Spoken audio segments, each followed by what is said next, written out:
अस्सलामु अलैकुम रहमतुल्लाहि व बरकातुहू। मुहतरम नाज़रीन, इस्तक़बाल है आपका हमारे यूट्यूब चैनल अल खलील इस्लामिक ट्यूब पर।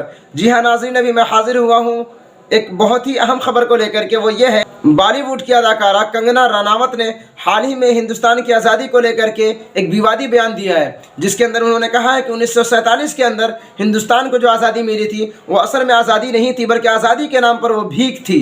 लेकिन असल में हिंदुस्तान को जो आज़ादी मिली है वो 2014 के अंदर मिली है।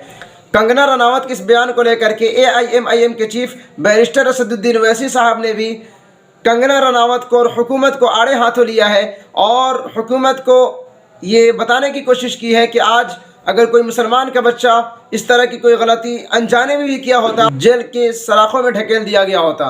लेकिन ये मुसलमान का मैटर नहीं है, इसलिए अब तक कंगना बाहर घूम रही है और उसने हुकूमत से यह मुतालबा किया है कि हुकूमत अपने नज़रियात साफ़ करें। ये हिंदुस्तान है और यहाँ सेकुलरिज़म का सबक हर आदमी के जहन में होना चाहिए। इसलिए सेकुलरिज़म को बरकरार रखने का मतलब यही है कि मुसलमानों को सिर्फ टारगेट ना किया जाए, बल्कि जो भी जुर्म करे, जो भी गलती करे, उसे कानून के दायरे में लेते हुए उसके ऊपर कार्रवाई की जाए। सिर्फ मुसलमानों को निशाना बनाना, मुसलमानों को टारगेट करना, ये हिंदुस्तान के सेकुलरिज़म के खिलाफ है। मगर हम इंडियन नेशनलिज्म को मानते हैं। क्या कहा था नरेंद्र मोदी ने? हिंदू नेशनलिज्म की बात इंटरव्यू में नरेंद्र मोदी ने कही थी 2014 में। आपने नेशनलिज्म को भी तोड़ दिया। मेरे अजीज दोस्तों और बुजुर्गों, हद तो यह हो गई कि एक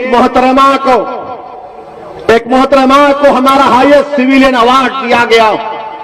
वो मोहतरमा टीवी के इंटरव्यू में कहती है कि देश को आजादी 2014 में मिली,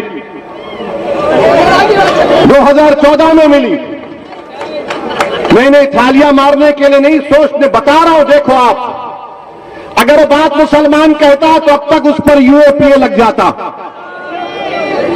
अगर वो बात मुसलमान कहता तो UAPA लग जाता। उसको जेल में डालने से पहले पुलिस स्टेशन में ले जाकर उसके घुटने के बाजू हजरत पुलिस एक छोटी सी गोली मारती उसको और बोलते तूने गद्दारी की।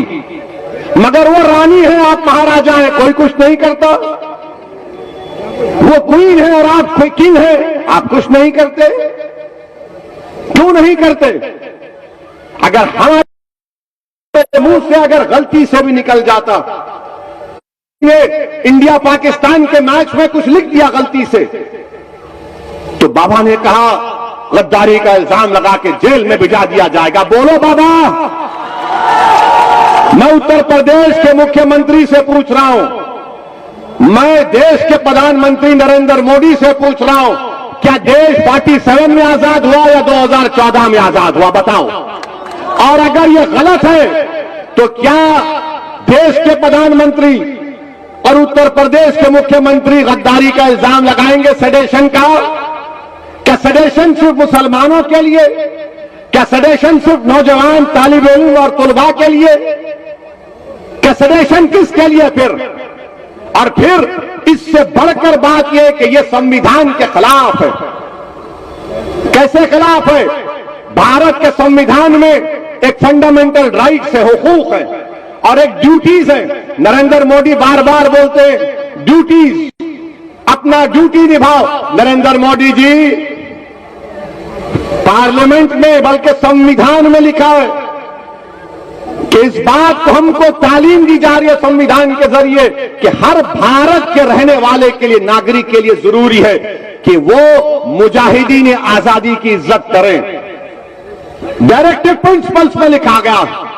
बताओ तुम क्यों खामोश हो? खाली एक बयान आ गया बीजेपी से कि इस बयान से हम नहीं मानते। नहीं मानते तो फिर हम जब बोलते हैं तो हम पर मुकदमा क्यों?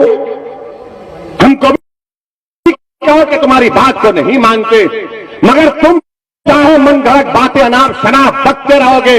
अगर हम इज़हारे ख्याल करेंगे, हमारी राय तुमसे मुख्तलिफ होगी, तुमको पसंद नहीं आएगी तो जेल मेरा मुकद्दर या गोली मेरा मुकद्दर बना दिया जाता है। ये कौन सा इंसाफ है?